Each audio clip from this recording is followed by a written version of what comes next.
Hey everyone, and welcome to The Explainer. Today, we're diving into a fascinating, though, let's be honest, sometimes pretty painful aspect of human psychology and social dynamics. We're breaking down the 5 subconscious habits, specifically not listening, over-criticizing, negativity, lack of confidence, and overthinking that might actually be causing people to tune you out. So, grab your focus because we're getting right to the core of how we interact with the world. So, why does everyone ignore you? Ouch. It's a heavy question, right? But we've all been there. You're speaking, you're sharing something important, and you just get this sinking feeling that your words are completely falling on deaf ears. We all know that healthy relationships make us significantly happier people, but when you're in an environment where you feel constantly ignored, it does some real damage. It negatively impacts your self-perception, it changes how you view others, and honestly, it's just agonizing when you simply don't know why they're doing it. Now, before we look at these 5 habits, let's set a really clear ground rule for today. Awareness, not accusation. This explainer is strictly about self-awareness and looking at our subconscious habits. It is absolutely not about diagnosing deep character flaws or trying to paint anyone in a bad light. It's really just an opportunity to reflect on the signals we might accidentally be sending out into the world. Monopolizing and harsh critics. When the give and take breaks down. All right, habit number 1 is the failure to actively listen. Do you ever feel like you talk way more than anyone else in the room? Constantly talking without letting others speak genuinely annoys people. And crucially, it shows you don't really care about their perspective. Dominating the floor gives this completely false impression that you're just uninterested in anyone else. Healthy relationships thrive on give and take, and true listening is how you demonstrate genuine care for another person's point of view. Which brings us to habit number 2, the overcritical eye. And this one carries kind of a tragic irony. You might genuinely want the absolute best for your loved ones, which is a totally admirable intent. But if your execution focuses purely on their mistakes, you just become a harsh critic. People will eventually ignore constant criticism, no matter how pure your intentions are.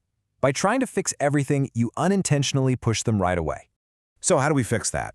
Well, measured criticism is definitely important for personal growth, but the formula really matters. If you have to deliver criticism, follow it up immediately. Add some sincere encouragement and then offer a genuine compliment. This structural approach actually softens the severity of the critique, allowing the person to hear your advice without immediately putting up defensive walls. Negativity and low confidence, the subconscious energy we project. That brings us to our 3rd habit, projecting chronic negativity. Is the glass always half empty for you? Think about it for a second. Have you ever actively avoided someone just because all they do is complain? You already understand how people react to pessimism. You basically become an emotional weight in the room, which is a massive reason people will just hit the mute button on you. And psychological studies totally back this up. People will avoid negativity at all costs. Why? Because it literally lowers their own overall well-being and mood. We humans are hardwired to protect our emotional energy.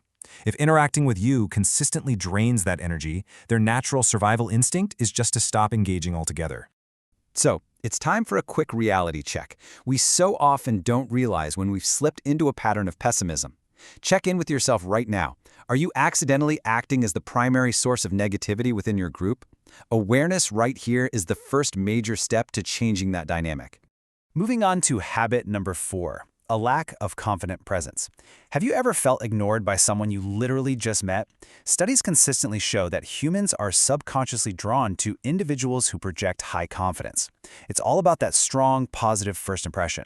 If you project low confidence, you kind of just blend into the background, and attention naturally drifts toward the more confident energy in the room. Fortunately, this is highly actionable.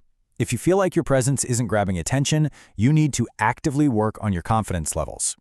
Start with open body language. Don't cross your arms, keep your head up. Making these small structural changes ensures your presence is actually felt right out of the gate. The overthinking trap. Being loud in your own mind. Our final habit is the social phenomenon of overthinking. Does the conversation ever just fly by, moving so incredibly fast that you can never quite find the perfect window to jump in?